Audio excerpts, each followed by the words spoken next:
Bonsoir à toutes et à tous. À quoi sert l'Europe? La question se pose visiblement pour beaucoup de Français qui ne sont pas europhobes. C'est comme une lassitude, voire une déception, trop lourde, trop compliquée. L'Europe ne fait plus rêver, même si ce soir, à Bruxelles, un accord a bien été trouvé sur les fameux travailleurs détachés. Est-ce la fin pour autant de la peur du plombier polonais? Je pose la question dans un instant à nos invités que je vous présente. Karine Berger, députée socialiste des Hautes-Alpes, Benoît Apparu, député UMP de la Marne, ancien ministre du Logement, Emmanuel Cos, toute nouvelle secrétaire nationale d'Europe Écologie Les Verts, Florian Philippot, vice-président du Front National, Emmanuel Todd, historien et démographe, et enfin Guillaume Clossa, fondateur de think tank européen Europa Nova. Je vous rappelle que vous avez bien entendu la possibilité de suivre et commenter cette émission sur notre second écran, le site france-tv-info.fr. Vous pouvez aussi interagir sur notre page Facebook ou sur Twitter.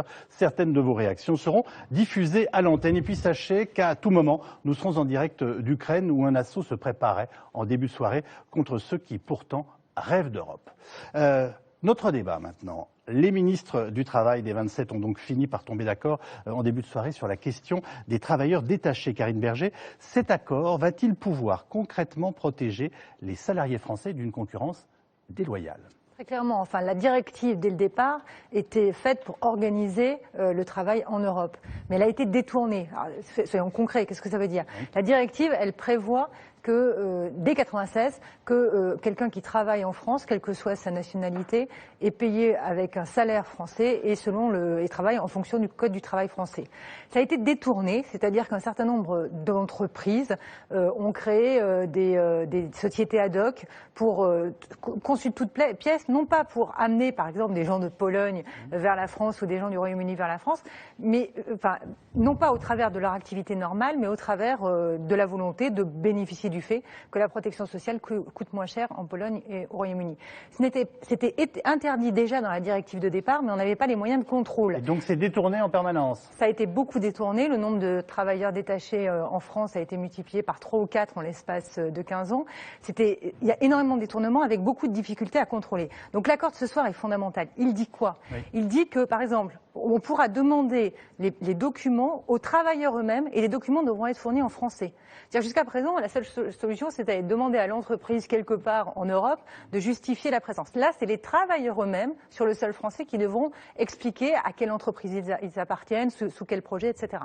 Il y a une deuxième mesure absolument fondamentale et qui était le cœur on va dire, des frottements avec nos amis britanniques et polonais, c'était la possibilité de rendre pénalement responsable la société donneur d'ordre, c'est-à-dire ceux qui bénéficient de ce système de détournement du travail seront désormais pénalement responsables. Donc on voit bien que c'est un exemple parfait de l'Europe qui organise les règles et qui protège les citoyens européens. Benoît Apparu, visiblement ce soir Michel Sapin a donc obtenu gain de cause. Est-ce que vous le félicitez? Oui, je le félicite, tant mieux. C'est pas la directive qui est en cause.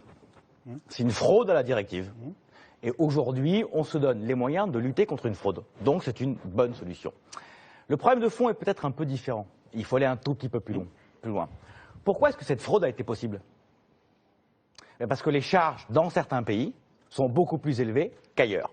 Comme ça a été évoqué à l'instant, techniquement, ça marchait comment cette histoire?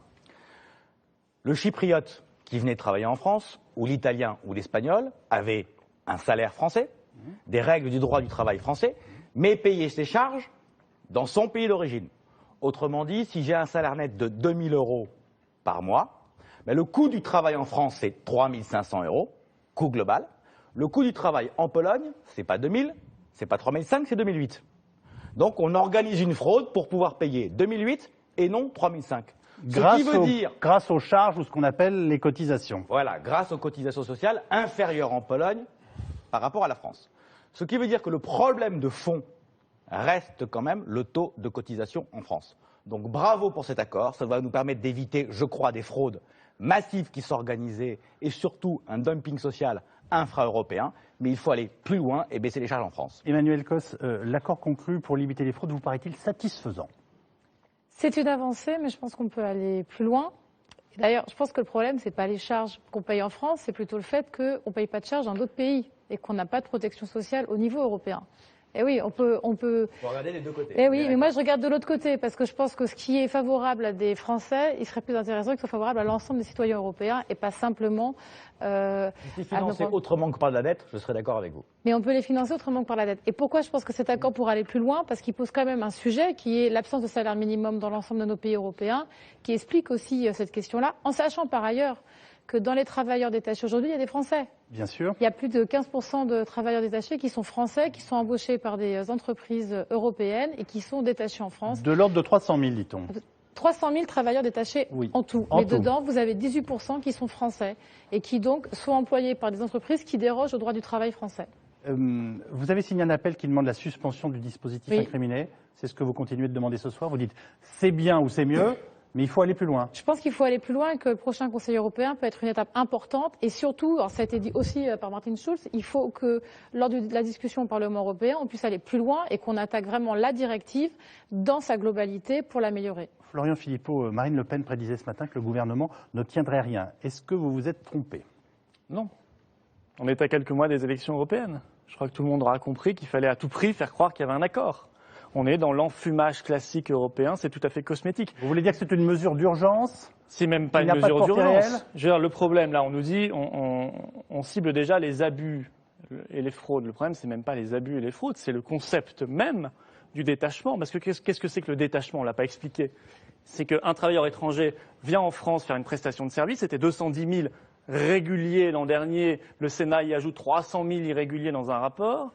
Ça fait 500 000 par an. Ce sont des gens qui payent les charges sociales du pays d'origine, très largement inférieures effectivement la plupart du temps aux charges sociales françaises. Ça, c'est la directive détachement de 96. Mais c'est même pas que ça. Il y a un règlement dont on ne parle jamais et qui est le nœud de tout, c'est le règlement européen de 2004 sur la sécurité sociale. C'est lui qui a posé ce principe-là. Parce qu'avant 2004, il y avait très peu de détachements. C'était 7 000 en l'an 2000. C'est ce règlement européen de 2004 dont on ne parle pas. Et c'est lui qu'il faudrait abroger en priorité, d'autant qu'il a été fait en même temps que le grand élargissement à 10 pays d'Europe de l'Est. Et on sait que la plupart des travailleurs détachés viennent d'Europe de l'Est. Bref, on organise la concurrence déloyale, la guerre des travailleurs les uns contre les autres. C'est un parfait symptôme de ce qu'est devenu l'Union européenne aujourd'hui. Concrètement, comment voudriez-vous empêcher l'arrivée de ces travailleurs européens? Je rappelle que le principe de base de la construction européenne, c'est la libre circulation des hommes, des femmes et accessoirement des idées. Mais ça n'a rien à voir avec la concurrence déloyale et le fait de tirer vers le bas tout le monde, le dumping social. Ma question, c'est comment vous les empêchez d'arriver? Alors, l'objectif qu'on doit se fixer, c'est l'abrogation des directives détachement 96 et en même temps, règlement européen de 2004 sur la sécurité sociale. En attendant, on fait une proposition extrêmement concrète de temps d'abroger ces directives et ces règlements, c'est de créer un impôt, la contribution contre le dumping social pour mettre à niveau, c'est-à-dire un impôt compensatoire. Les entreprises, quand elles font du détachement, pour les dissuader de le faire, eh bien, elles doivent payer le différentiel entre les charges sociales qu'elles paient dans le pays d'origine et les charges sociales qu'elles devraient payer si elles les payaient en France. Et cet impôt-là, eh bien, il sera affecté à la sécurité sociale parce que l'autre problème de la directive détachement, c'est que non seulement ça crée de la concurrence déloyale pour nos travailleurs, il y a des chantiers entiers où vous avez un tiers ou la moitié de travailleurs étrangers. Et en plus, ça fait des recettes en moins pour la sécurité sociale française. Le Sénat estime que c'est 2 milliards d'euros de recettes qui manquent chaque année en France maintenant à cause de la directive détachement. Je rappelle que ce que vous appelez le dumping social, enfin pas vous seulement d'ailleurs, c'est ce qu'on appelle en français tout simplement de la concurrence déloyale. Oui, un exemple très simple, par exemple, sur le chantier de Flamanville, vous avez un tiers de travailleurs étrangers. Très bien. Alors, Guillaume Clossat. Je trouve très intéressant l'analyse de Florian Philippot, qui est de regarder uniquement une facette du sujet. On n'aura pas la même, c'est sûr. Non, mais je veux dire, quand on est de mauvaise foi, on regarde seulement le verre à moitié plein ou à moitié vide. On peut regarder le verre dans sa globalité. Il y a entre 170 000 et 200 000 Français qui sont détachés. Ces 170 000 à 200 000 Français détachés gagnent 2 à 3 fois plus que les gens qui sont détachés en France. Ces gens-là paient leurs cotisations sociales en France et pas dans le pays d'origine.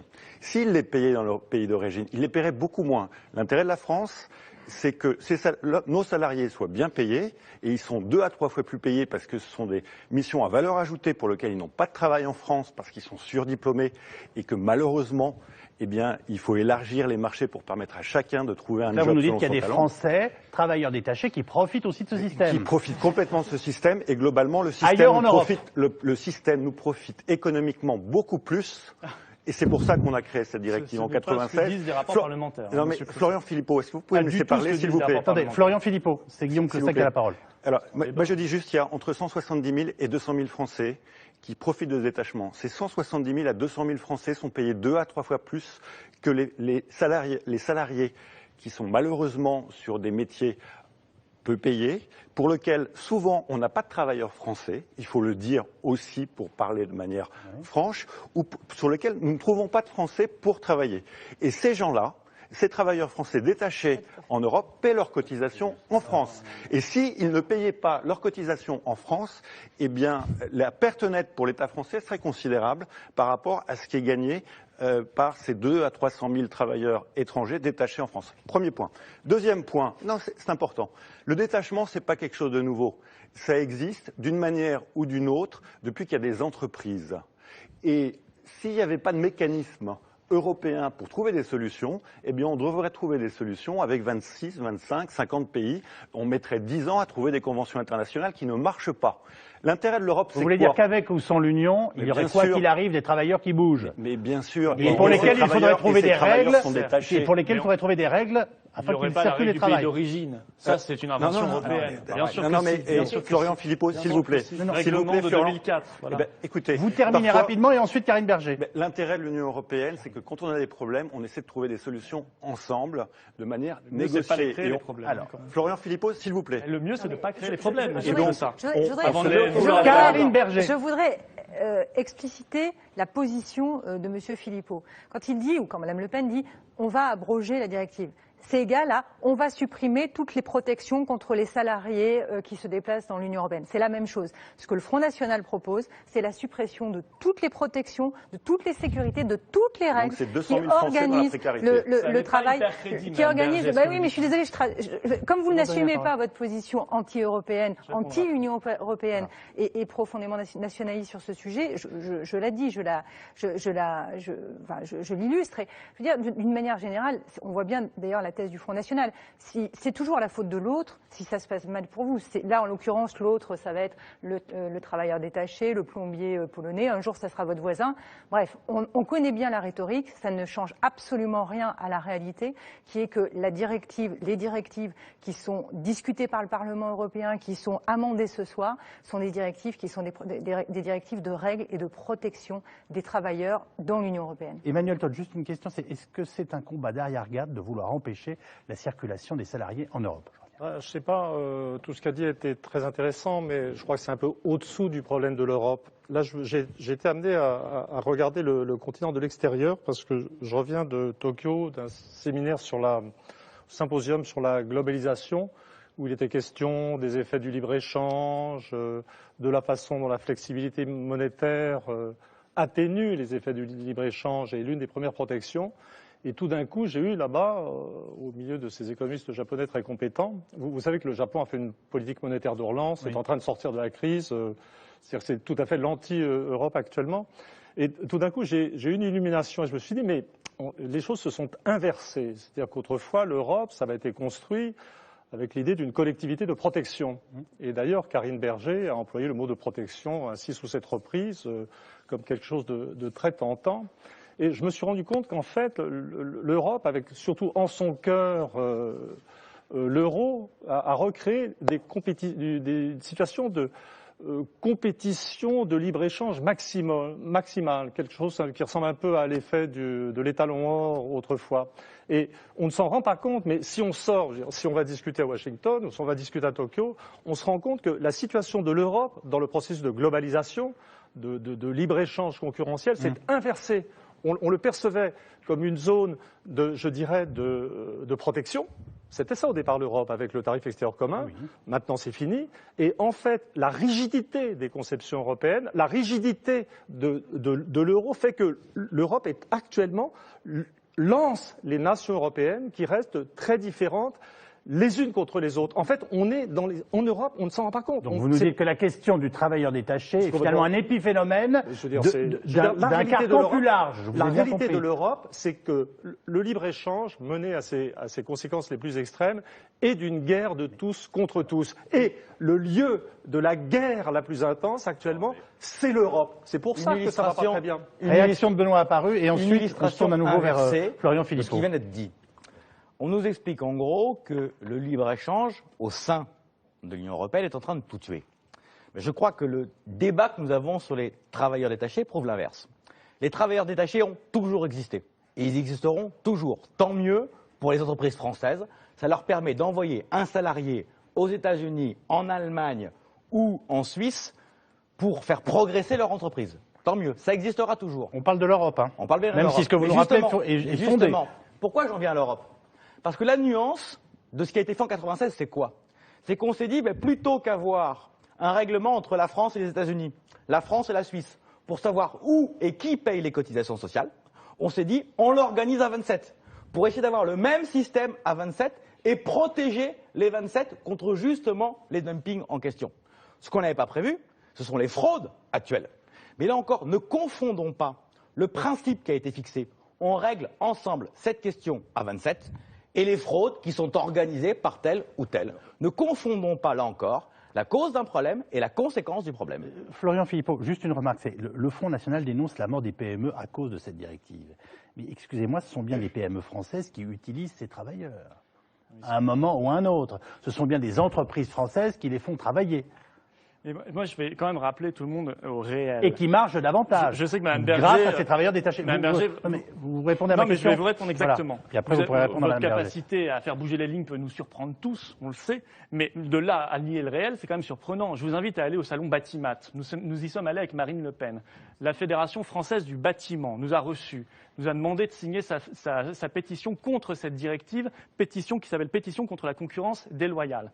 Nous l'avons signé bien volontiers parce que c'est le secteur du BTP qui est extrêmement important, qui est victime de ça. Ce sont des PME françaises qui ferment parce qu'elles n'ont plus la capacité d'être concurrentielles. Victime d'une fraude, pas d'une directive. Non, victime d'un système. C'est le règlement européen de 2004. Vous ne voulez pas le voir, ce règlement. On paye les charges sociales. En France, c'est 52%. En Espagne, c'est 37%. En Pologne, c'est 26%. En Bulgarie, c'est 20%. Voilà, c'est pas avec un salaire minimum à 500 € pour tout le monde, parce que ce serait ça, un salaire minimum européen, vous allez y arriver. Alors après, je suis d'accord aussi avec M. Todd, c'est un symptôme de la concurrence généralisée, organisée aussi par le libre-échange et l'euro. Je ne peux pas vous laisser dire ça. Le salaire minimum s'applique à tous les travailleurs détachés qui travaillent en France. Parce que Mme Cos disait, je veux un salaire minimum européen. On va y venir. Pas n'importe quoi. On va y venir. Ça serait un salaire minimum à 500 €. Excusez-moi, mais là, à ce stade, on se dit que le problème est bien un problème de charge française.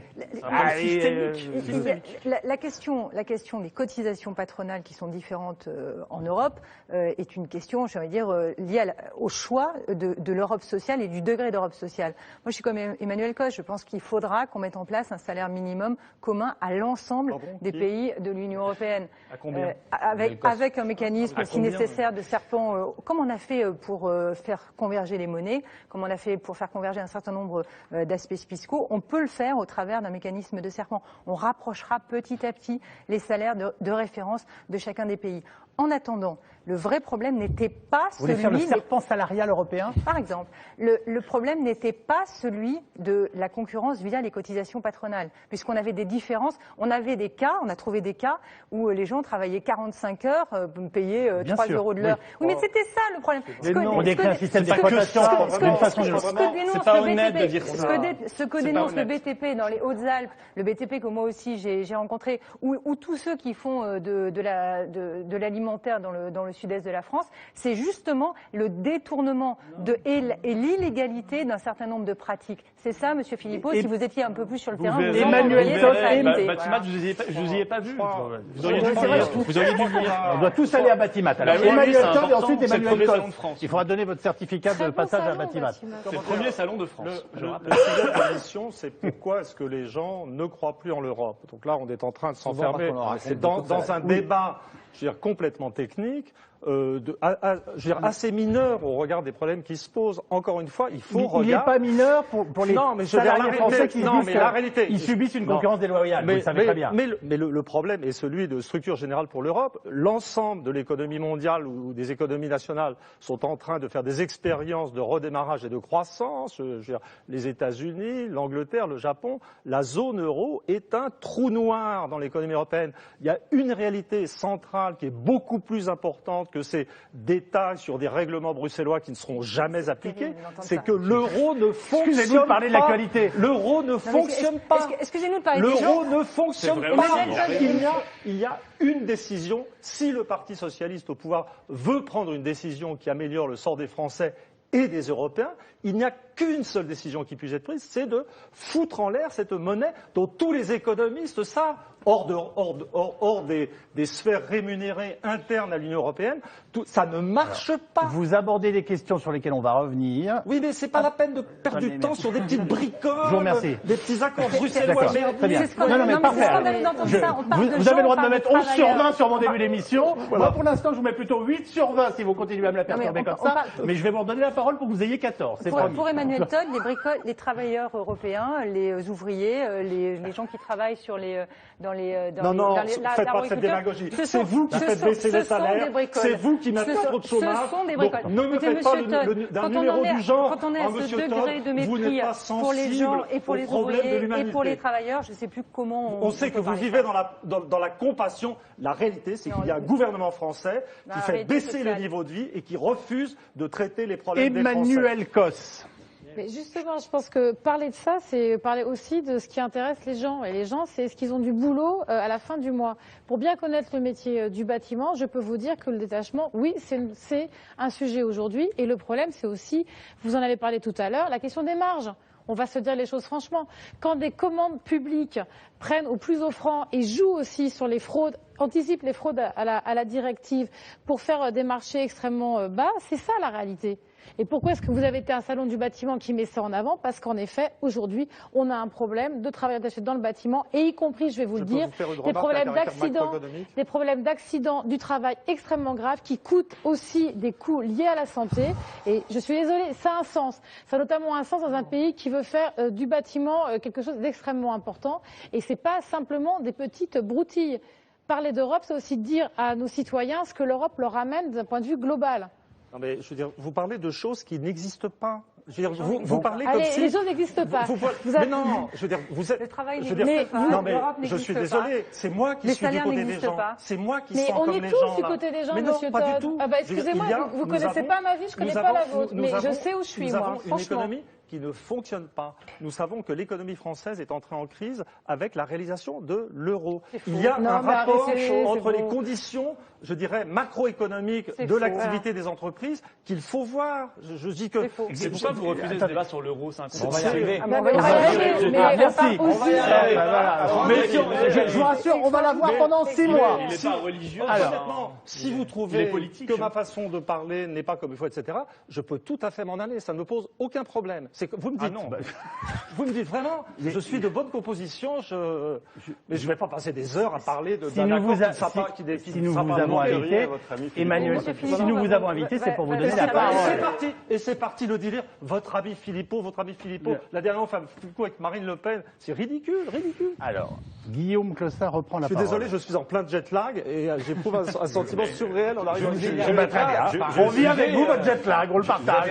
Mais je vais quand même essayer de mener mon émission. Guillaume Clossat. Vous parliez du Japon, mais juste vous dire qu'un des pays aujourd'hui les plus libéralisés du monde s'appelle la Chine. Et la Chine, la concurrence, elle est vraiment déloyale, tous les coups sont permis et c'est une économie qui marche. Oui. Je ne souhaite pas l'économie chinoise pour l'Europe et je pense qu'on a mieux à faire. Maintenant, ok, vous avez parlé de l'euro. Vous vous rappelez du taux de chômage en France en 83 ? Vous vous rappelez du taux de chômage en France en 93 ? Vous vous rappelez du taux de chômage en France en 2013 ? Ben, figurez-vous que c'est le même.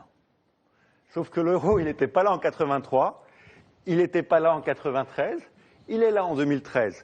Pourquoi notre pays, depuis 30 ans, a le même taux de chômage? On avait la politique du franc fort qui était un alignement Non, sur le arrêtez, marché. parce que la politique du franc fort... Guillaume Costa, terminé. La politique... Non, mais je veux dire, vous me permettez, si vous... Excusez-moi, je vous ai écouté, Oui, très bien. poliment. Absolument. Voilà. Vous êtes un La politique du franc fort. Pourquoi on l'a... La politique du franc fort, on l'a mis en place parce que nos entreprises voulaient de la visibilité économique et qu'elles n'arrivaient pas à planifier. Et on a eu une décennie perdue qui est la décennie des années 80. Et c'est avec la politique du franc fort qu'on a recomposé pendant 10 ans et qu'on a fait de la France la première économie exportatrice d'Europe. Pardon? 93, 2003. Et après, il y a eu des choix économiques qui ont été faits, qui ont dévié. Mais pardonnez-moi, avec la politique du franc fort, on a relancé nos exportations. On a plus parce d'industrie. qu'on a On a perdu toute notre industrie. On a repositionné. Non, non, vous mélangez. Pour d'autres raisons. Vous mélangez. Les gens qui font la politique macroéconomique Les autres ne sont pas raisons, c'est quoi responsables. les autres raisons? C'est qu'on a augmenté le coût du travail pendant que les Allemands avaient une stratégie qui était Florian Philippot, et après, on va aborder la question de la... Vous avez commencé à parler quand même d'un salaire minimum européen. Je veux juste qu'il y ait un petit tour de table là-dessus, mais j'y reviens dans un instant. Vous reprenez la parole. Je pense que c'était pour parler de l'euro. Mais sur la question de l'euro, moi d'abord, je voudrais qu'on puisse l'ouvrir en France, parce que c'est un des seuls pays où il n'y a pas de débat sur l'euro. C'est une espèce de religion, c'est pas pourquoi. On voit toujours les mêmes économistes qui oublient de nous dire, d'ailleurs, qu'ils sont financés aussi et payés par des banques au passage et qui nous font la leçon. Et les économistes qui réfléchissent sur le sujet, ils sont jamais interviewés. Bah oui, il y a un débat. En Italie, il y a un débat incroyable sur l'euro. Eh bien, il faudrait que ce débat ait lieu et assez vite, assez rapidement, parce que la situation s'empire. Alors l'euro, c'est quoi? C'est la désindustrialisation. Parce que nous avons une monnaie qui est beaucoup trop forte, qui étouffe nos exportations. Et ça, maintenant, tout le monde le reconnaît. Il est dommage que vous n'en soyez toujours pas conscient. C'est plus de dettes, parce qu'on doit renflouer en permanence les pays qui sont victimes de cette monnaie. La Grèce, déjà 2 fois. Le Portugal, l'Irlande, etc. Pour la France, c'est déjà 70 milliards d'euros de dettes supplémentaires en 2 ans, le renflouement de l'euro. Or, une monnaie, c'est fait normalement pour faciliter l'économie, pour fluidifier l'économie. C'est pas fait pour être sauvé tous les 6 mois. Ou alors il y a un vrai problème. Or, on en est là. L'euro est une monnaie sacrificielle. Voilà, aujourd'hui, c'est une monnaie sacrificielle. Alors, il faut faire des sacrifices à l'euro pour qu'il vive. Faut regarder quand même la réalité. L'euro est un dieu jaloux.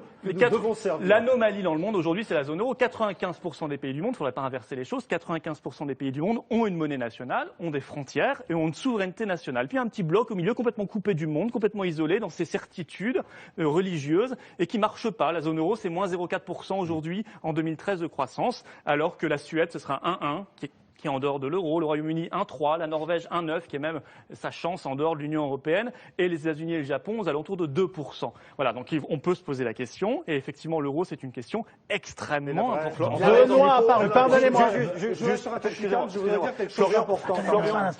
Florian Philippot, je pense que vous avez oublié vos cours de l'ENA, parce que dans le monde, il n'y a pas tant de monnaie que ça. Par exemple, il y a une vingtaine de pays en Afrique. Vous avez donné des cours à HEC, vous voyez, heureusement que j'ai appris entre-temps. Parce que... Voilà, mais je suis ravi de vous avoir donné des cours. Alors, si je vous avais donné des cours, vous en seriez souvenu. Ces écoles ne sont pas honteuses non plus, si je puis me permettre. Je suis fier. Je suis fier du limite à la mérite démagogie. républicain. Je suis fier. Pardon. Je suis fier du mérite républicain. Juste vous dire que dans le monde, c'est un poil plus compliqué que ça. Par exemple, en Afrique, il y a une vingtaine de pays qui partagent la même monnaie. Ça s'appelle le franc CFA. En Asie, la plupart des monnaies sont soit alignées sur le dollar, soit sur le yuan. En Amérique latine, il y a aussi des taux de change qui sont très, très structurés. Donc vous ne pouvez pas dire 95% des pays ont leur monnaie. C'est un mensonge. Ils ont leur banque centrale. Leur Benoît a paru et ensuite Emmanuel Todd. Allez-y. Oui, 2-3 mots peut-être sur l'euro. On vient d'avoir un exemple assez intéressant sur le traitement de la dette. On nous dit l'euro coûte 70 milliards en 2 ans. Ben, faisons un petit calcul très simple. Demain matin, nous sortons de l'euro. Si je regarde le plan du Front National, on dévalue immédiatement de 20 à 25%. Quelle est la dette française aujourd'hui? 2 000 milliards d'euros, dont je rappelle que les 2/3 sont détenus par des étrangers. 1 300 milliards. Autrement dit, on ne pourra pas les rembourser avec le nouveau franc, on les remboursera obligatoirement en euros. 1 300 milliards. 25% de 1 300 milliards, ça fait du jour au lendemain 400 milliards d'euros. Vous ne connaissez pas notre droit international, monsieur. Et je vous rappelle que Mme Le Pen, pour contrer cet argument-là, a dit « je fais de la planche à billets ». Elle l'a dit très clairement parce qu'elle a reconnu que l'argument était réel. Autrement dit, on crée du jour au lendemain 400 milliards de dettes supplémentaires. Pas 70, 400. Premier élément. Non, c'est faux. Deuxième élément. Deuxième. Je réponds juste après. Hein. Je finis sur un point. Non, Deuxième Emmanuel élément. Todd réagira et ensuite vous reprendrez Je la voudrais parole. rappeler une chose. Oui, j'arrive. Nos importations, on les paye en euros. Demain, on les paiera en francs. Ça veut dire quoi du jour au lendemain? Que le baril de pétrole, et donc l'essence, paume 25% de plus. Je pense que ceux qui habitent en milieu rural, dans la Marne, dans mon département, et qui prennent leur voiture seront très contents. Les municipales sont de retour. Un litre d'essence qui augmentera du jour au lendemain de 25%. Troisième élément, sur l'épargne. Les partis socialistes ont souhaité taxer l'épargne. Ils ont finalement reculé pour moitié. Ben là, on est en train de nous inventer un impôt épargne sublimissime, c'est-à-dire que les Français ont de l'épargne, ils épargnent beaucoup, on va leur supprimer 25% avec la dévaluation en question. C'est un impôt Front National qui se crée du jour au lendemain, un impôt génialissime, c'est-à-dire qu'il ne rapporte même pas 1 euro à l'État. Voilà 3 exemples de l'absurdité économique de la proposition sortie de l'euro. Emmanuel Todd. Oui, je voudrais un peu expliquer, peut-être même m'excuser pour mon coup de colère et essayer d'expliquer ce qui s'est passé dans ma tête quand je me suis énervé tout à l'heure.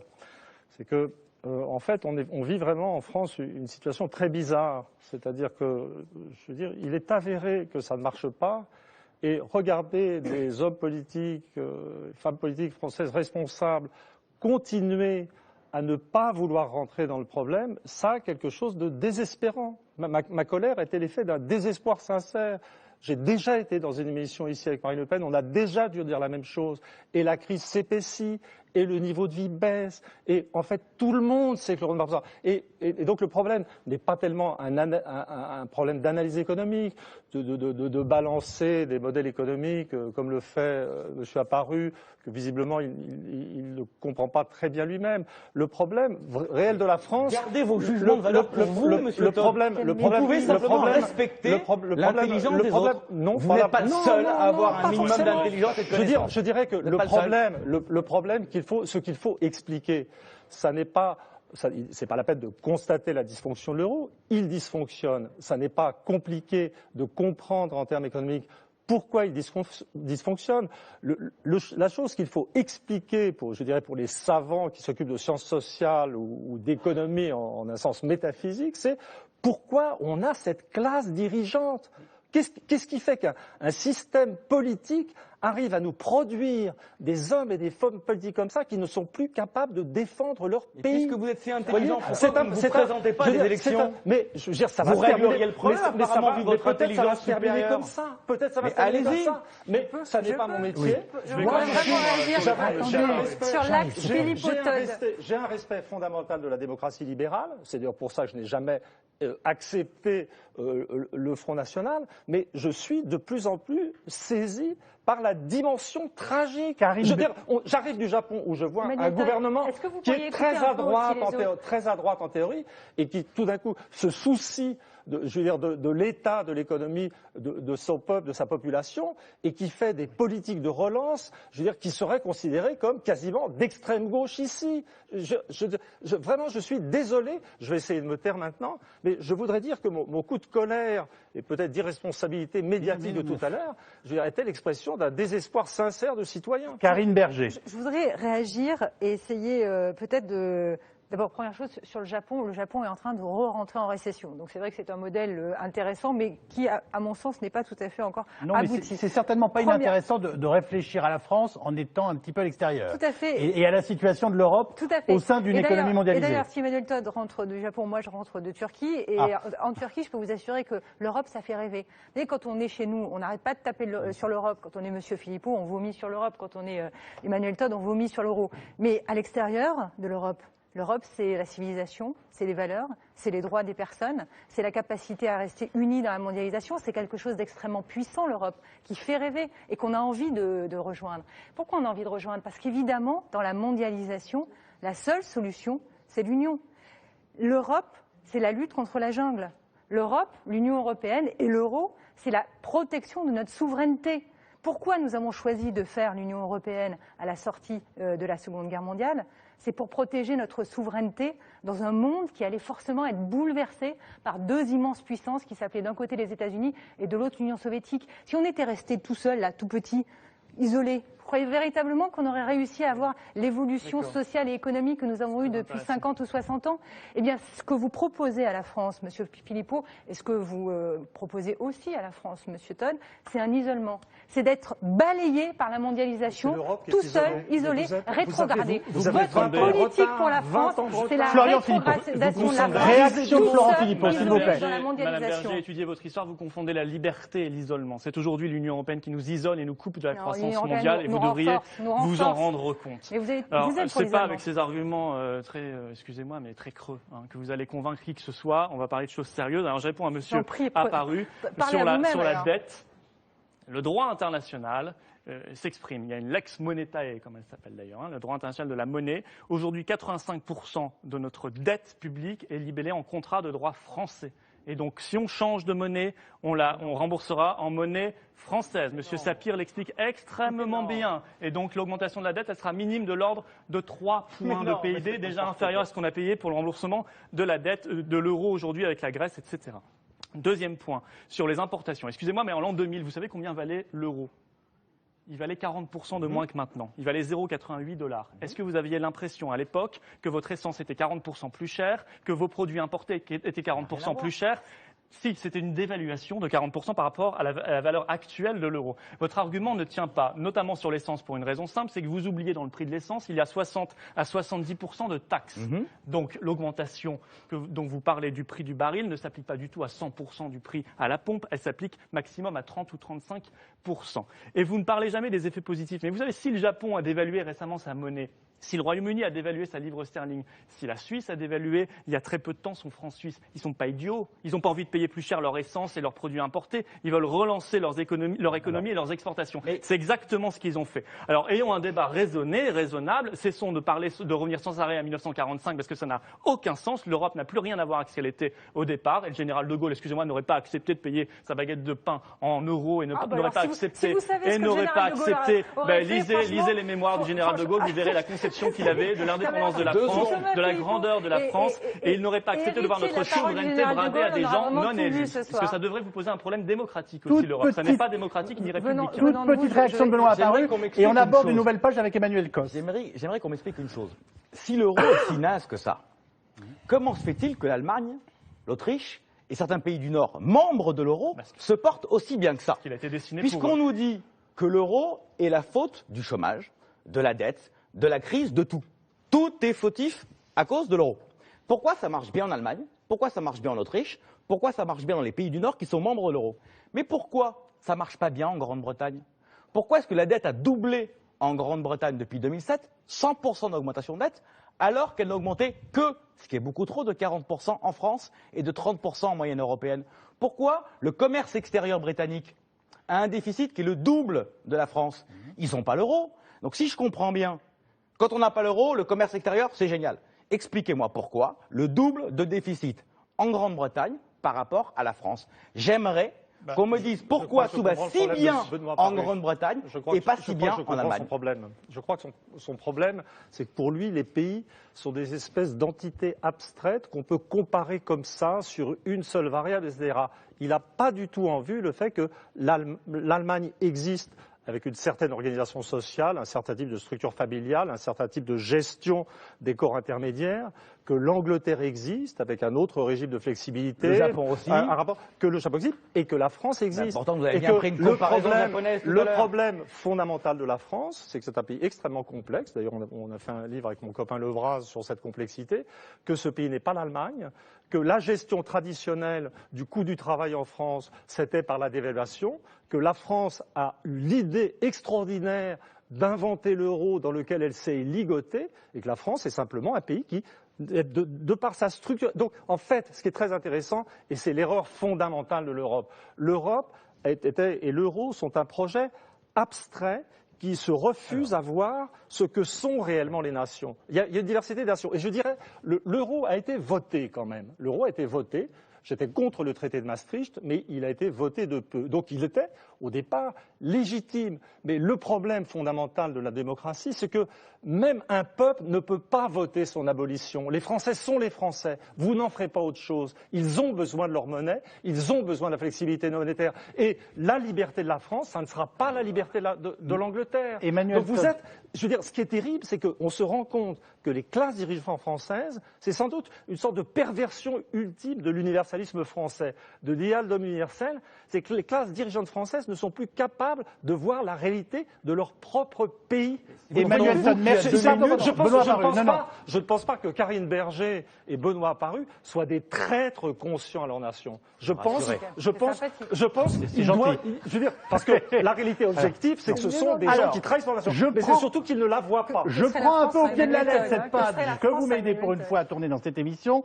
Au-delà de la question des travailleurs détachés, de celle de l'euro dont on va évidemment débattre pendant 6 mois jusqu'aux élections, il y a ce sentiment qu'on ressent. Je disais au début de cette émission que les Français n'étaient pas europhobes, mais que sans doute ils sont là, fatigués, notamment par rapport à une Europe qui semble trop lourde ou trop compliquée.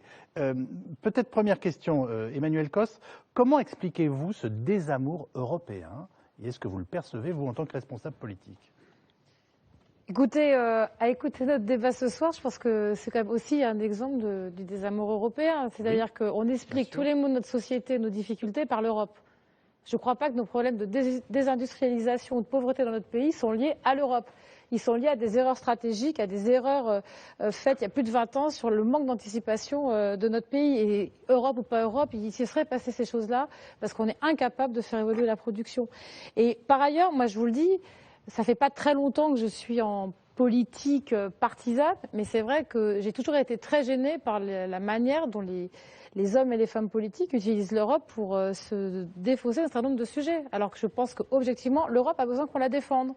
Et sincèrement, même moi, je veux bien être la seule dans la campagne européenne à le faire, notamment face à vous. On sera plusieurs, rassurez-vous. Moi, je le dis franchement. Peut-être pas avec les mêmes idées, mais on certainement, monsieur Apparu. Mais je pense qu'on a besoin d'Europe et que l'Europe est quelque chose de fondamental pour notre société et que on peut pas simplement expliquer qu'à chaque fois qu'on a des problèmes dans notre pays, c'est à cause de l'Europe. Par contre, la grande difficulté, quand vous parlez d'un désamour aujourd'hui, c'est que quand on lance des politiques d'austérité et qu'on les brandit, et c'est là qu'on va avoir des forts désaccords avec M. Apparu, sur la question de la réduction des dettes et des déficits, et qu'on dit que l'austérité va nous permettre d'aller mieux demain, évidemment les gens se disent pourquoi l'Europe nous impose ça à notre État et qu'est-ce que ça nous apporte de plus, et on ne le voit pas du tout.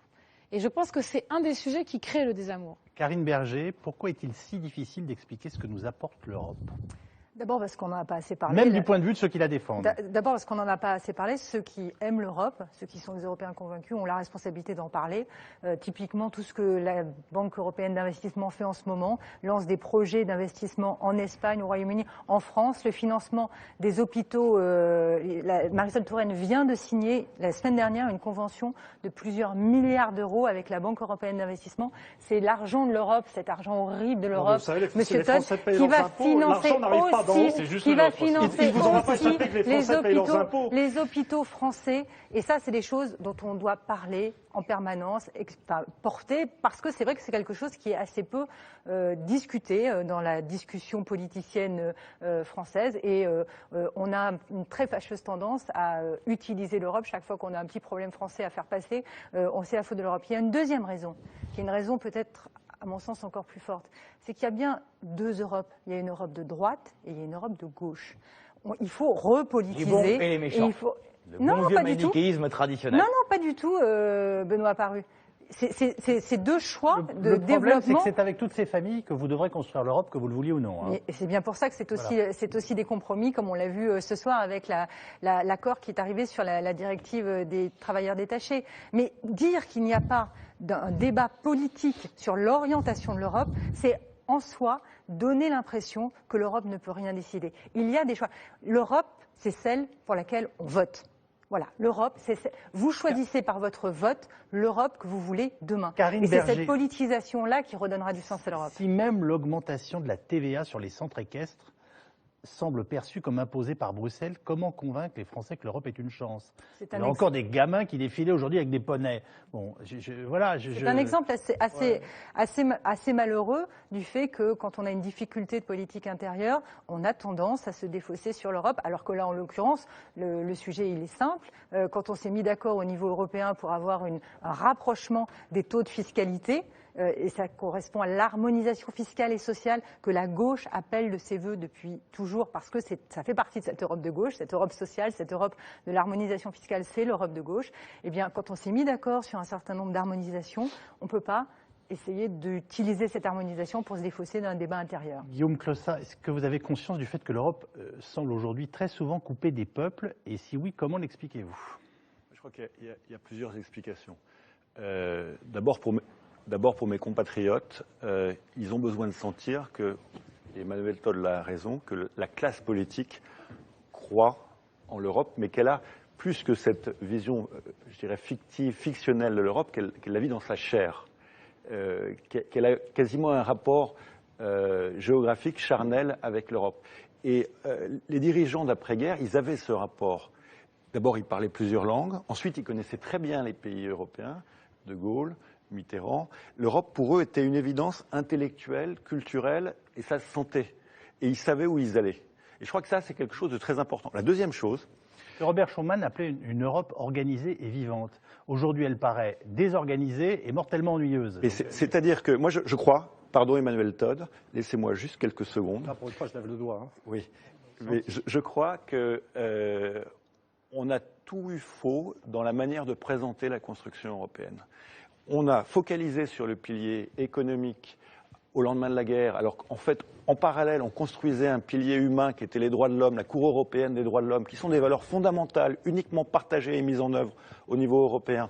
Dignité de la personne humaine, interdiction de la peine de mort, respect de la vie privée. Ces valeurs, elles sont appliquées par une Cour supranationale, qui s'appelle la Cour européenne des droits de l'homme, et tous les pays de l'Union européenne l'appliquent. Et elles sont vraiment structurantes dans notre vie quotidienne, on s'en rend même plus compte. Le rapport à notre vie privée, à notre sexualité, aux données privées sont des choses très européennes et voilà, ça fait partie de la vie. J'ai eu la chance de faire Erasmus en 95. Ça m'a appris à connaître l'autre, à apprécier la différence, à me projeter à la fois comme citoyen français et comme citoyen européen et à comprendre la complexité de ce monde. Et je me sens européen parce que je me sens citoyen d'une civilisation que nous avons construite au lendemain de la guerre. Excusez-moi Emmanuel Todd, mais votre manière de jouer du pipeau... Je vais vous dire un truc, moi. J'essaie de penser aux Français qui nous écoutent. Non, mais attendez. L'Europe, un jour Cabu, vous allez rire, mais vous allez rire. Un jour Cabu m'a dit, mais si tu devais donner une image pour l'Europe, ça serait quoi? J'ai réfléchi et je lui ai dit, pour moi, c'est le continent des matins calmes. Et il m'a dit, pourquoi? Parce que en 89, quand le mur est tombé, j'ai vu des jeunes gens de mon âge et on avait la peur au ventre le matin en se réveillant parce qu'on ne savait pas ce qui allait nous arriver. Et quand je vois les Ukrainiens, je sais et je parle avec eux, je sais exactement qu'ils pensent la même chose. L'Europe, c'est le seul continent où le matin, en se réveillant, on sait qu'on est en sécurité, qu'on ne va pas risquer une peine de mort arbitraire aux États-Unis, être exécuté en Chine ou mis en prison, assassiné en Russie, etc. Et ça, c'est l'une des plus grandes conquêtes de la civilisation. Apparemment, ça ne mobilise plus assez. Mais parce que ou alors, vous nous dites que c'est peut-être un tel confort moral qu'on ne s'en rend plus compte, mais Emmanuel Todd, encore une fois, le côté politique, c'est que nos concitoyens veulent aussi de la politique, et pour eux, la politique, c'est quelque chose qui est incarné avec des dirigeants et pour lesquels on vote. Et l'Europe, il n'y a pas de dirigeants, il n'y a pas de débat politique, et il n'y a pas de choix de ces dirigeants. Alors, Emmanuel Todd, je voudrais expliquer pourquoi j'ai fait le clown en jouant du violon. C'était pour exprimer mon sentiment d'irréalité devant ce qui était dit. C'est-à-dire qu'on parle d'Europe, comme si on parlait toujours de l'Europe qui existait. C'est-à-dire l'Europe, ça a été un rêve magnifique de nations libres et égales, assez conformes à l'idée française de la liberté et de l'égalité. Et on ne veut pas se rendre compte que le principe de la concurrence, du libre-échange généralisé, dramatisé par la création de l'euro et la rigidité monétaire, quel beau lapsus, a fait de l'Europe une sorte de champ de force où des nations qui existent toujours s'affrontent en termes de puissance. Là, on est dans le réalisme, on n'est plus dans le gla, et que l'Europe est devenue exactement le contraire de ce qu'elle était au départ. C'est-à-dire que c'est maintenant, il y a une puissance dominante, qui est l'Allemagne, il y a son brillant second, dont l'accord permet à l'Allemagne de régenter et de martyriser les pays du Sud. C'est devenu un monde hiérarchique. Et ça n'est plus ce que c'était. La façon dont on parle du rapport de la France à l'Europe est ridicule. On devrait parler du rapport de la France à l'Allemagne. Le président de la République française, en termes de, je dirais, de droit constitutionnel, est le chef de l'exécutif le plus puissant du monde libre. Vous êtes à l'Élysée, vous avez l'article 16, vous avez le droit de dissolution, vous êtes tout.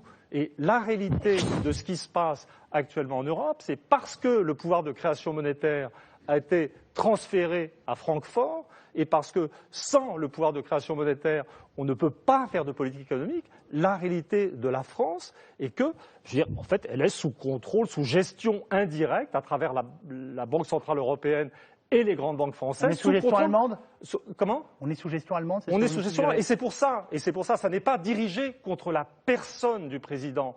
Mais maintenant, quand je conférence, je ne parle plus du président Hollande, je parle du vice-chancelier Hollande. C'est ça la réalité. Et ce qui m'énerve quand on est là avec ce discours très soft, très gentil, c'est qu'on ne parle plus de la réalité. L'Europe est devenue un monde de rapports de force et de violence interne. Florian Philippot et ensuite Benoît Apparu, Karine Berger et Emmanuel Cos vous répondent.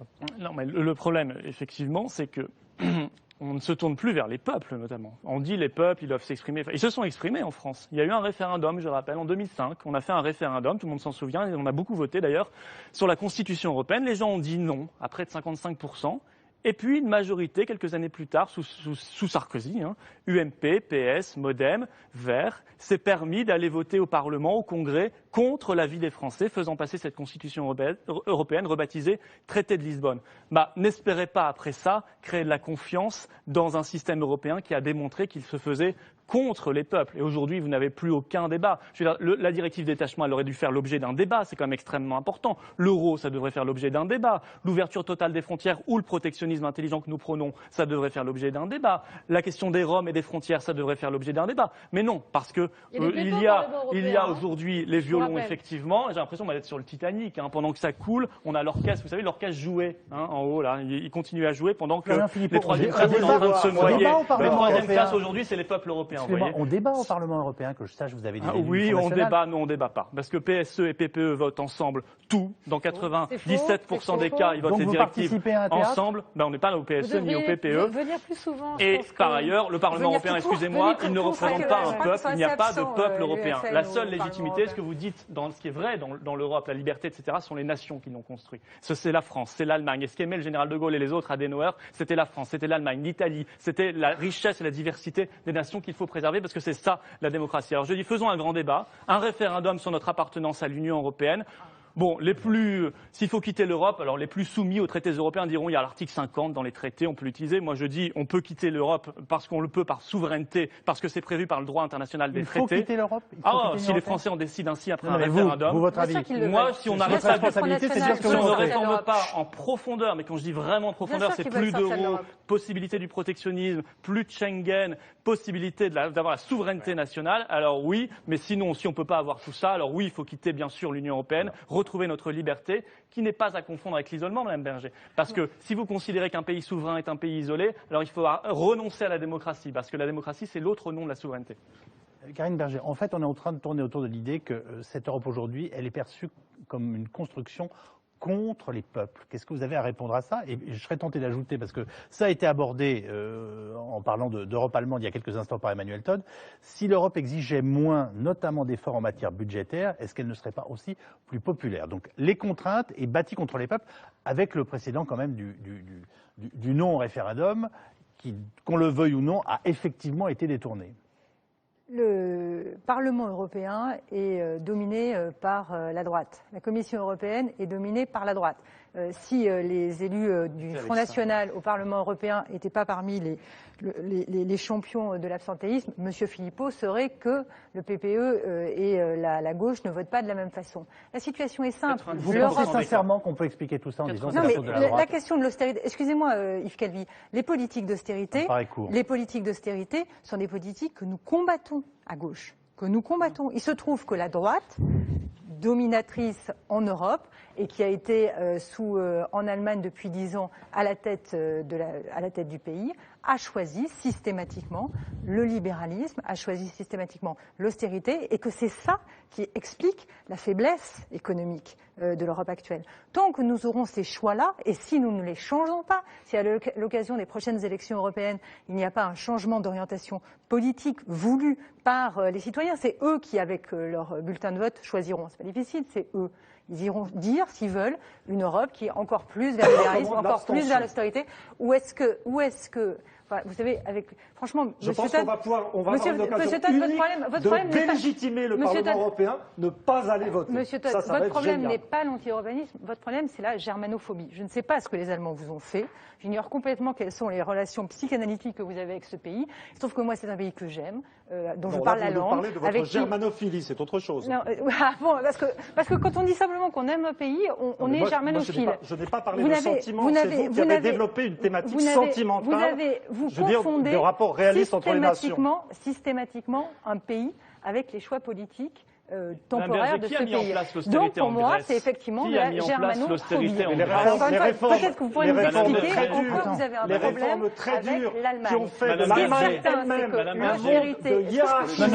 Non. Est-ce que je peux finir? Vous laissez terminer Karine Berger, s'il vous plaît. Les politiques d'austérité budgétaire sont remises en cause aujourd'hui. On a des modifications lentes, c'est vrai, mais qui ont lieu actuellement en Europe. J'ai évoqué très rapidement la question de la Banque européenne d'investissement. C'est fondamental. On a 20 milliards d'euros d'investissement qui vont être mis dans les pays qui ont les plus grandes difficultés sur de l'investissement de long terme. Ça aussi, c'est l'Europe. C'est-à-dire c'est l'Europe qui choisit l'avenir, qui choisit de faire des nouvelles technologies, qui choisit de faire des transports, de l'énergie. Exactement comme il y a des années, on s'est mis tous ensemble pour construire quelque chose dans l'aérien. On peut faire, et on est en train de lancer des grands chantiers. Mais c'est vrai que la ligne a contournée, elle a été ancrée depuis 10 ans par des politiques libérales de droite qui ont été effectivement des politiques qui ont affaibli économiquement l'Union européenne et la zone euro. Benoît Apparu, il y a une chose fondamentale qui est dans le droit fil de ce que vient de dire Karine Berger. Elle essaie de nous vendre, c'est le truc habituel, c'est même son truc habituel. J'ai déjà fait un débat avec elle. Je veux dire, il y a une autre Europe, une autre Allemagne, la gauche. Mais les réformes qui ont fait de l'Allemagne une économie compétitive très dure, qui ont abouti à l'apparition en Allemagne d'une catégorie de travailleurs sous-payés. Je veux dire, c'était fait par un chancelier social-démocrate. C'est les sociaux-démocrates. C'est-à-dire qu'à un moment décisif de l'histoire allemande et récente, la gauche allemande a été pire que la droite. Benoît Apparu.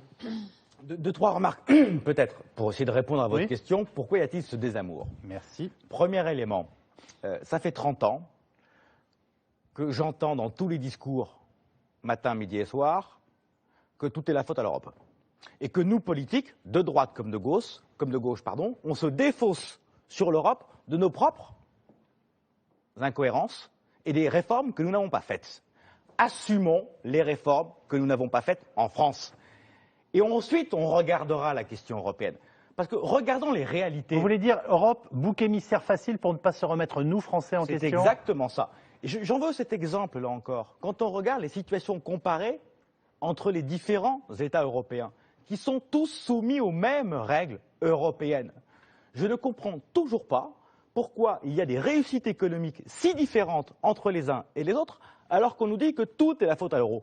C'est peut-être parce qu'il y a effectivement des différences entre les pays. C'est peut-être aussi parce que les politiques économiques qui ont été menées par tel pays ou tel autre pays ont mieux marché d'un côté que de l'autre. Là encore, l'Europe est le bouc émissaire facile. Le budget européen, c'est quoi? 19 milliards d'euros. C'est très peu. C'est-à-dire pas un point du PIB français. Le nombre de fonctionnaires, puisqu'on nous dit qu'il y a une bureaucratie galopante en Europe, c'est 50 000 fonctionnaires pour 500 millions d'habitants. moins que la ville de Paris qui compte 2 millions d'habitants. Arrêtons cette facilité intellectuelle qui consiste à dire que tout est la faute à l'Europe. Et revenons peut-être aux réalités, qui sont des réalités franco-françaises. Et là, j'aurai des profonds désaccords avec ce que vient de dire Karine Berger. Non, les politiques d'austérité ne sont pas dues ni à la droite ni à la gauche. Elles sont dues au déficit que nous avons créé les uns et les autres. Elles sont la conséquence des déficits. Si effectivement nous traitions ces questions-là, d'abord, peut-être que nous serions dans une situation économique meilleure, plutôt que de multiplier les impôts comme vous le faites aujourd'hui. Emmanuel Cos, c'est étrange, quand l'Europe va mal, les fédéralistes en veulent généralement toujours plus. Et nous disent, mais c'est parce qu'il n'y en a pas assez d'Europe. Oui. Alors, voilà, ma question, c'est est-ce que c'est votre cas? Oui, absolument. Et je pense que justement, c'est parce que l'Europe va pas assez loin qu'on pense qu'elle ne sert à rien et qu'elle n'apporte rien aux citoyens européens. Et l'exemple du budget est très intéressant. L'Europe n'a pas de budget, n'a pas d'autonomie budgétaire. On vient de voter un budget, malheureusement, avec un accord de François Hollande qui a accepté un budget bradé. On a fait 85 milliards d'économies, et y compris, vous l'avez vu, si vous en souvenez pas, on nous a expliqué qu'on allait avoir plus d'argent sur le chômage des jeunes. En même temps, on a quand même dû se battre pour garder des aides aux plus démunis, qui sont quand même quelque chose d'extrêmement important au niveau européen. Mais c'est vrai qu'aujourd'hui, l'Europe, c'est quoi? C'est un budget très faible. C'est une administration qui a du mal à être présente dans les régions européennes, dans l'ensemble des pays, pour mettre en place sa politique.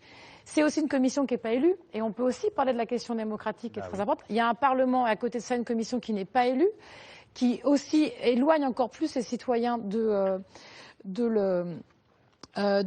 cette réalisation européenne. Et oui, c'est vrai que nous, écologistes, nous sommes pour une région plus fédérale. Et je vais même vous dire, mais je sais que je vais peut-être créer quelques colères de M. Todd, mais je pense que le problème, c'est aussi le problème de l'État-nation. Moi, je vous dis franchement, je crois qu'il faut... C'est le vrai débat, ça. Mais oui, c'est ça.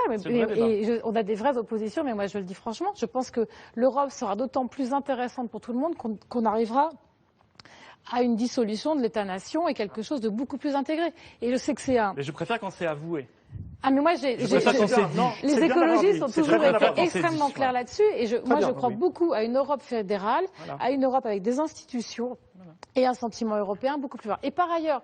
Vous nous décrivez une France qui serait en quelque sorte une région européenne, plus qu'un pays. C'est ce que veulent les Allemands. Je vais au bout de votre logique. Mais pourquoi pas? Et on peut se sentir française comme aujourd'hui. Moi, je me sens et parisienne, et française, et européenne. Il faut choisir. Si vous voulez la dissolution de l'État-nation, ne vous dites plus française, dites-vous européenne. Excusez-moi, je ne sais pas de quelle région de France vous venez, mais je suis sûre que vous avez... Mais oui, non, mais sincèrement, je pense qu'il faut aussi arrêter avec ce sentiment national exacerbé. Non, mais là, c'est le vrai débat. C'est le vrai débat. Et on doit choisir notre voie. Je dirai juste après. Et la dernière chose, c'est que tout à l'heure, vous sembliez moquer ce qu'on peut dire sur ce que l'Europe a pu apporter en matière de droits et de liberté.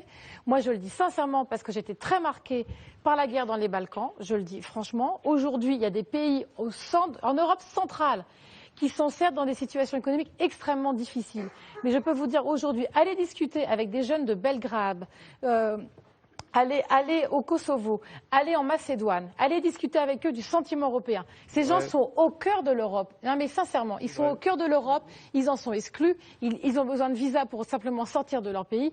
Il faut aussi réfléchir à ce que ça veut dire aujourd'hui. Et vous voulez faire rentrer les Balkans dans l'Union européenne? Moi je vous dis à terme. Je pense qu'il faut qu'ils rentrent et surtout c'est de... Serbie, Albanie, Kosovo, Monténégro, Bosnie. Et vous, ben oui, absolument. Et je crois qu'une des raisons de stabilité de l'Europe et puis du progrès de ces pays, des chances qu'on peut offrir à des jeunes en termes de qualification, d'emploi, de diplôme, de droits aussi. Je peux vous dire un truc, dans ces pays où il y a encore des vrais sujets sur l'autonomie des femmes et le respect de leurs droits, l'Europe pour elles, c'est un gain énorme. Et c'est ce que demandent les citoyens dans ces pays. Je ne parle même pas après de ce qui se passe en Ukraine, mais il faut aussi comprendre que les gens, ce n'est pas simplement parce qu'ils sont béats et naïfs qu'à un moment ils espèrent l'Europe. C'est aussi parce que l'Europe amène des droits, amène une autonomie et amène aussi un respect politique pour l'ensemble des pays. Et ça, je pense que c'est extrêmement intéressant. C'est capital, cette vision de l'Europe comme le lieu de la démocratie et des libertés. C'est un problème absolument fondamental et c'est le fond de mon inquiétude. Parce que c'est une vision déformée de l'histoire. Si on regarde l'histoire de la démocratie occidentale, ce n'est pas l'histoire de l'Europe. La démocratie occidentale, c'est la France, l'Angleterre et les États-Unis.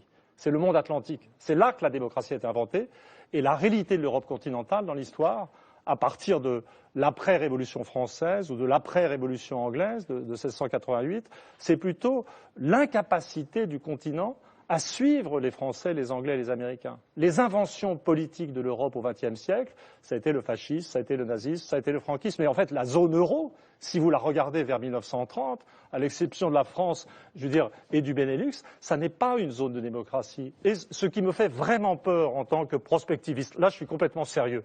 Avant, ça pourrait se discuter. Mais là, je suis complètement sérieux. Je veux dire, ce qui me fait peur, c'est que dans l'architecture austère et répressive et hiérarchique qui devient celle de la zone euro, je vois remonter le fond non démocratique et non libéral du continent européen. C'est là qu'on a... Vous vous rendez compte de la gravité de ce que vous nous dites? Mais bien sûr, mais vraiment. Alors là, je délivre un message d'inquiétude absolument sérieuse. Mais bien sûr, c'est terrorisant. Mais vous êtes on m'accuse, on me dit, Monsieur Todd est germanophobe, Monsieur Todd n'aime pas la démocratie, la liberté, etc. Mais je suis un historien raisonnable. L'école historique française, c'est l'histoire de la longue durée. Et se poser au moment où l'Europe est devenue un système hiérarchique avec des sous-hommes qui sont les Grecs et des semi-sous-hommes qui sont je ne sais quel pays, et avec l'Allemagne qui organise tout ça avec la complaisance de la France, je dois me poser la question raisonnablement de ce qu'est l'Allemagne et dire que, a priori, je veux dire, refuser de voir que l'histoire de l'Allemagne au cours du XXe siècle a été un peu particulière. Non, mais c'est scandaleux. Je ne veux pas laisser. Excusez-moi, je ne laisserai pas l'Allemagne être insultée de cette façon-là. Je ne laisserai pas remettre en cause le fait que l'Allemagne est une grande démocratie, une démocratie où les droits des personnes. Je parle pas du présent. Je parle en historien. Très bien. Mais elle peut vous répondre par le présent. Si un pays, bien sûr, heureusement d'ailleurs, il me semble, on est qu'au début. Je précise ma pensée pour ne pas être mal compris. Mais vous avez été très bien compris. On est qu'au début. Je parlais du pressentiment d'une dynamique très inquiétante. D'une influence d'extrême droite, il est voué à la honte de l'histoire. Il est voué à ne jamais connaître la démocratie. C'est scandaleux ce que vous dites. Ça signifie que n'importe quel pays qui a eu le malheur d'être en face d'une aventure populisme dans sa vie, dans des conditions économiques que tout le monde connaît dans les années 30 pour l'Allemagne, serait forcément à jamais banni de la liste des pays démocratiques sur cette planète. Je n'ai pas dit ça du tout. J'ai dit que compte tenu de la forme hiérarchique... Florian Philippot. Je dis que compte tenu... Non, ensuite je vais avoir tout le monde aux fesses en me disant ce que je n'ai pas... en me disant que j'ai dit des choses que je n'ai pas dit. J'ai dit que compte tenu... Je dis que... Non, mais tout le monde a compris, je vous rassure. Donc je dis que... Il n'y a que les gens de mauvaise foi qui ont comment dire, compte tenu de l'allure étrange, inégalitaire, hiérarchique, autoritaire que prend cette Europe qui est actuellement sous hégémonie allemande, je dis qu'il n'est pas illégitime de se demander si nous ne sommes pas confrontés à une dynamique négative qui a certains rapports avec une dynamique particulière de la culture allemande. Surréaliste, vient de dire Benoît Apparu, et c'est Florian Philippot qui prend la parole. Non, mais ce que décrit Emmanuel Todt, c'est la possibilité d'une sorte d'eurofascisme. Oui, c'est-à-dire des pouvoirs qui n'appartiennent plus au peuple, une technocratie. Vous savez, Mendès France avait théorisé ça dès 1957. Il avait voté non à l'Assemblée nationale au traité de Rome. Il avait dit il peut y avoir une forme de dictature qui serait une dictature imposée par une autorité technique. Bon, c'est la Commission européenne. Relisez son texte, c'est extrêmement visionnaire. C'est une sorte d'eurofascisme et je crois qu'on y va à toute vitesse. Si on continue comme ça, on voit bien qu'on bafoue les peuples, on fait tout dans leur dos, on annule les référendums, on les fait revoter ad nauseam jusqu'à ce qu'ils disent oui, etc. En tout cas, on est curieux. Je me dois de faire remarquer qu'on est curieux d'entendre le Front National citer Pierre Mendès France dans cette émission. Je le fais régulièrement. Parenthèse fermée. Mais Madame Cosse, je suis en désaccord total, mais je vous remercie parce que vous avez l'honnêteté de ce que vous pensez et en démocratie on débat et vous êtes pour l'Europe fédérale de manière parfaitement assumée et la dissolution des nations, des États-nations, vous avez dit. Moi, je suis exactement pour l'inverse. Je suis pour la coopération entre les États-nations, celle qui a produit, Ariane, Airbus, qui a marché, Erasmus. C'est-à-dire pas ce système supranational, fédéral, dont il faut dire aux gens que non seulement il n'est pas démocratique, parce qu'il n'y a pas de peuple européen, et ça vous ne pourrez pas le décréter, peut-être qu'il y en aura un dans 100 ans, 200 ans, aujourd'hui il n'y en a pas. Donc on ne peut pas faire en dehors des réalités. Vous vous souvenez qu'Ariane c'est une coopération franco-allemande Oui, mais c'est pas l'Europe, c'est exactement ce que je dis, mais c'est pas la Commission, c'est pas la Commission, c'est pas le traité Union Européenne, etc. C'est une coopération de nations, c'est ça qui marche. Deuxième chose, il faut expliquer aussi que l'Europe fédérale, non seulement c'est pas démocratique, mais en plus c'est extrêmement cher. Pourquoi c'est pas démocratique ? Parce que vous vous dites toujours il faut c'est pas démocratique parce qu'il n'y a pas de peuple. C'est le démocrato, c'est le pouvoir du peuple. Il n'y a pas de peuple européen aujourd'hui. Ça ne peut pas être démocratique. Le seul cadre de la démocratie aujourd'hui sont les nations, parce qu'il n'y a pas de débat et de peuple au niveau européen. Et deuxièmement, sinon on est dans l'utopie totale, et c'est dangereux l'utopie. Deuxièmement, c'est cher, parce que faire un budget européen, comme vous dites, fédéral, pourquoi pas, mais ça veut dire que les peuples acceptent de transférer chaque année entre 3 et 5 points de PIB. Pour l'Allemagne, ça veut dire 100 milliards d'euros de transfert chaque année vers les zones les plus démunies, notamment le Sud et l'Est. Est-ce que les Français sont prêts à transférer des dizaines de milliards d'euros chaque année ?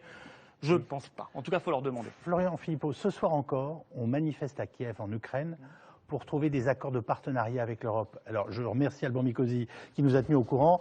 On craignait une intervention de la police ce soir auprès de la maison où sont pour l'instant engagées l'opposition. Ça n'est pas le cas. Mais tous les jours, des gens manifestent avec des drapeaux européens pour nous dire leur désir de nous rejoindre. Que pensez-vous de leur démarche ? Mais je dis, vous savez, nous, on défend la liberté des nations et la souveraineté, donc l'Ukraine fera ce qu'elle veut. Si elle veut rejoindre l'Union européenne, on donnera notre avis quand même. Est-ce qu'on veut un nouvel élargissement ou pas ? Pour le reste, moi, je connais l'Union européenne de l'intérieur. Ça n'est pas un gage de démocratie et de liberté publique. Vu de l'extérieur, avec des tonnes de communication et l'argent que ça peut apporter, notamment les premières années, parce qu'au début, on donne beaucoup d'argent aux nouveaux entrants, ça peut paraître attractif, mais l'Ukraine devra choisir sa voie. Je ne lui souhaite ni la voie russe, ni la voie Union européenne. Je lui souhaite la voie ukrainienne, le développement par elle-même sur ses propres forces. Guillaume Clossat. Juste, parce que parfois l'histoire, c'est pas inintéressant. En 89, il y a eu la chute du mur. On a décidé en 2004 d'intégrer 10 anciens États soviétiques au sein de l'Union européenne. Dès la chute du mur, on a enclenché cette démarche avec la RDA. Que se serait-il passé si ces 10 États n'avaient pas rejoint l'Union européenne ? On aurait à nos portes 10 Ukraines, avec des mafias, pas d'état de droit, des jeunes qui cherchent un avenir et un horizon et qui pourtant sont bien formés. Et moi, je veux dire, rien que pour ça, je suis très fier d'être européen. Maintenant, j'ai appelé mes amis ukrainiens, je leur ai dit qu'est-ce qui se passe. Et c'est simple, ils vous disent pourquoi. Ils veulent l'idée européenne. Et c'est plus l'idée européenne que peut-être l'Union européenne qu'ils veulent. Oui. Ils veulent être respectés. Non, mais c'est important. Ils veulent être respectés dans leur vie quotidienne. Ils veulent être respectés dans leurs différences. Les femmes veulent être respectées. Non, mais c'est peut-être stupide, hein. Vous me direz, vous êtes naïfs, les valeurs, vous savez. Ils veulent l'état de droit. Ils veulent l'état de droit. Ils savent que la démocratie, c'est pas un système parfait, mais ils veulent des systèmes qui protègent contre la corruption. Ils veulent des relations pacifiques avec leurs partenaires. Ils veulent être dans une situation de dialogue et pas dans une situation post-coloniale. Voilà pourquoi ils veulent l'Europe. Ces Ukrainiens. Ils veulent l'Europe parce qu'ils veulent être des Européens comme les autres. Et le succès de ce continent européen, c'est de permettre à 1,5 milliard d'individus de vivre en paix, de vivre en liberté. Maintenant, il y a des problèmes. On a réussi la première étape. Maintenant, c'est à nous d'écrire la deuxième page de l'histoire européenne. Et la deuxième page de l'histoire européenne, pour moi, c'est une démocratie européenne qui articule démocratie nationale et démocratie continentale. C'est un pilote dans l'avion, c'est des débats continentaux sur les grands sujets sur lesquels il n'y a plus de souveraineté nationale et sur lesquels on a besoin de discuter ensemble, parce qu'il y a des sujets qui relèvent de la souveraineté nationale et qui resteront. Il y a des sujets sur lesquels on sait qu'il n'y a plus de souveraineté nationale. La régulation financière, le développement durable, les grandes politiques d'innovation, parce qu'aujourd'hui il y a une révolution industrielle. Les Européens sont les meilleurs sur 6 des technologies clés d'avenir. On est incapable de mettre les centaines de milliards qui sont nécessaires et les Chinois et les Américains le font parce qu'ils ont la taille critique. Voilà ce que je veux, moi. Je veux que l'on crée la co-souveraineté là où on en a besoin pour exister demain, alors que nous ne représentons plus que 5% de la population mondiale quand nous en représentions avec nos colonies 50% il y a 60 ans. Benoît Apparu, il n'était pas question pour les Ukrainiens d'intégrer l'Europe, mais d'obtenir un accord de partenariat. Mais c'est évidemment émouvant et troublant de voir ces drapeaux en ce moment qui sont agités avec courage. Est-ce que vous souhaiteriez qu'un pays comme l'Ukraine puisse rejoindre l'Union européenne aujourd'hui? Non. Alors qu'on est en crise de croissance. Qu'il y ait un accord de libre-échange, oui. Qu'il rejoigne l'Union européenne, probablement pas. Ce qui est fascinant dans ce qui est en train de se passer, c'est qu'on est passé de la révolution orange à la révolution étoilée. Ils ont échangé le drapeau orange, première révolution ukrainienne, contre un drapeau européen. Autrement dit, le drapeau européen est pour eux le symbole de la paix, de la sécurité, de la liberté et de la lutte contre toutes les formes de corruption et contre la vassalisation qu'ils redoutent face à leurs grands voisins russes. Ça, c'est un élément fascinant qui doit nous interroger. Tout à l'heure, on a eu une sortie sur les valeurs qui a été, entre guillemets, moquée par d'autres. C'est dommage, parce que oui, l'Europe s'est construite sur la paix. Et oui, cet élément-là nous permet une sécurité permanente que nous avons probablement oubliée parce que nous n'avons pas connu d'autres périodes, mais qui reste le fer de lance de la construction européenne. Il y a eu une multitude d'autres réussites. La PAC est une réussite pour les agriculteurs français. Erasmus pour les étudiants français qui en ont profité par centaines de millions. Et oui, nous devons aussi regarder nos erreurs sur les politiques migratoires européennes, sur la naïveté commerciale européenne. Donc oui, on a fait des erreurs. Oui, il faut faire des corrections. Mais remettre le socle de la paix, le socle de la sécurité commune en l'air est une erreur fondamentale qui, là, pourrait créer les désordres qu'évoquait M. Todd. Erasmus, vous avez dit par centaines de millions, je pense que vous vouliez dire par centaines de milliers. Pardon. Voilà. Emmanuel Todd, et ensuite j'ai une question à poser à Emmanuel Cos. Comme on fait de la géopolitique, soyons sérieux, donc on passe son temps à se féliciter de la paix en Europe. Le seul après, sérieux, Oui, il y en a il y en a qu'un qui est sérieux. Le seul C'est-à-dire, la paix véritablement en auprès des Afrique, on gens. ne peut pas s'en féliciter. Non, mais la paix dans en l'ancienne Afrique, Union c'est l'action de l'armée on ne française peut toute pas s'en seule. donc, féliciter. Je veux dire, la paix en Europe, c'est une réalité. Tout autour, il n'y a pas la Emmanuel Todd. Emmanuel Todd. Après mon mauvais comportement tout à l'heure, je suis presque soulagé qu'on me coupe la parole à mon tour. C'est bien fait pour moi. La paix en Europe, je crois qu'il faut quand même être raisonnable. N'oublions pas de remercier nos amis américains qui ont établi la paix en Europe occidentale, qui par elle-même n'était arrivée à rien qui soit manifeste. En ce qui concerne l'Ukraine, je suis un peu préoccupé d'entendre un nouveau mythe monter, l'idée les Ukrainiens veulent ceci, les Ukrainiens veulent cela.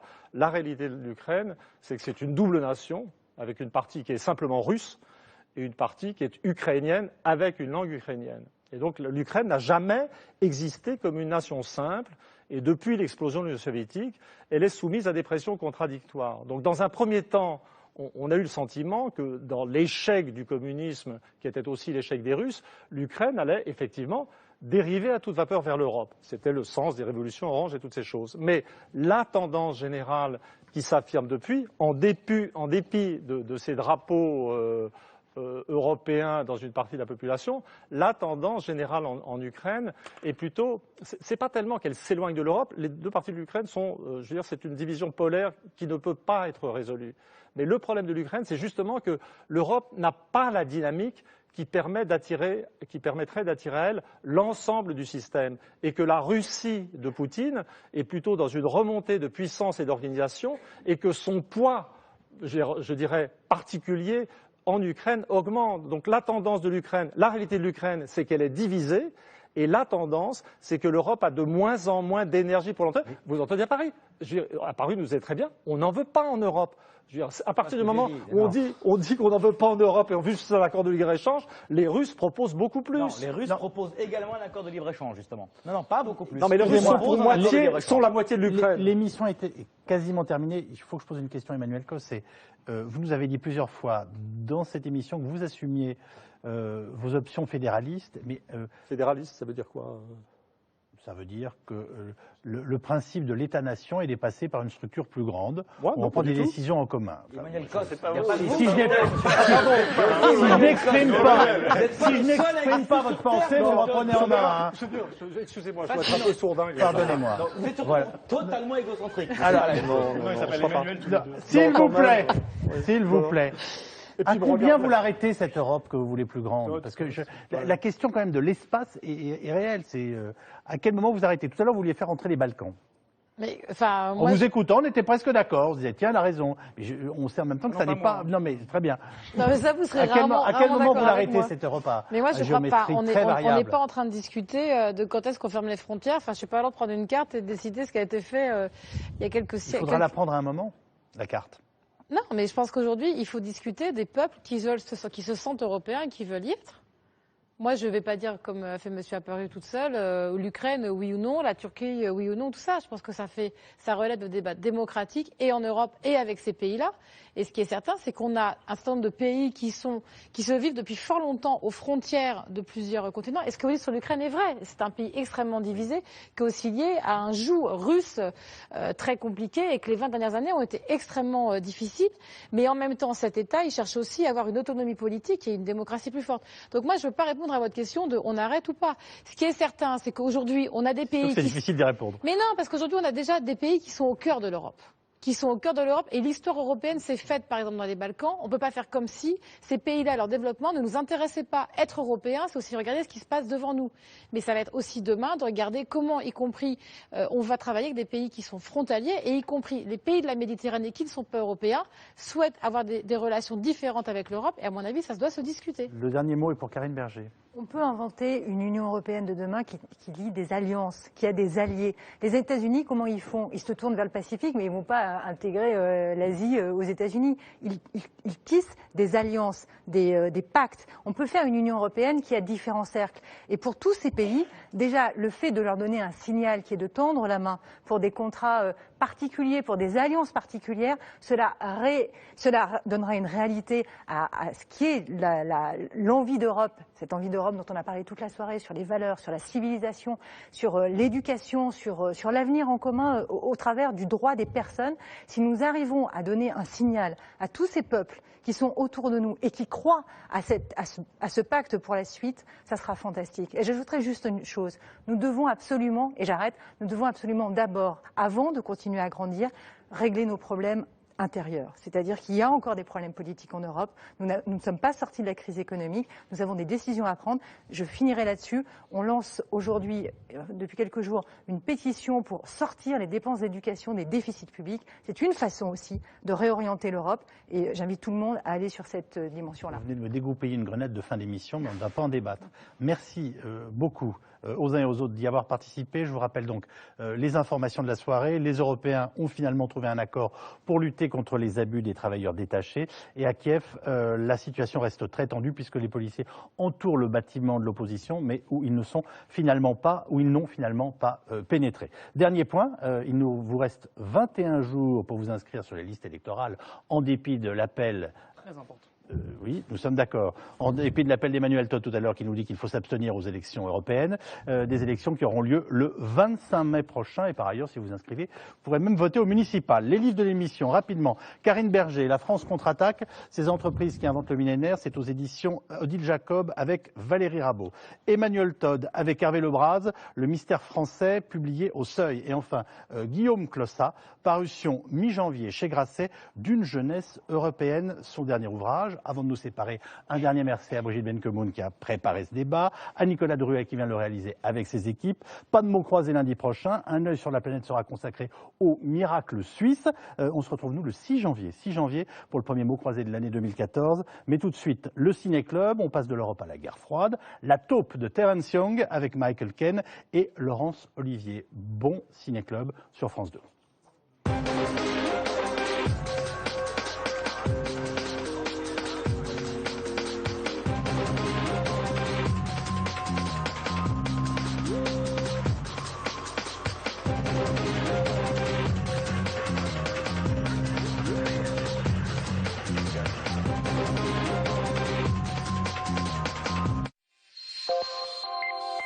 Dès maintenant, pour plus d'infos, rendez-vous sur France2.fr.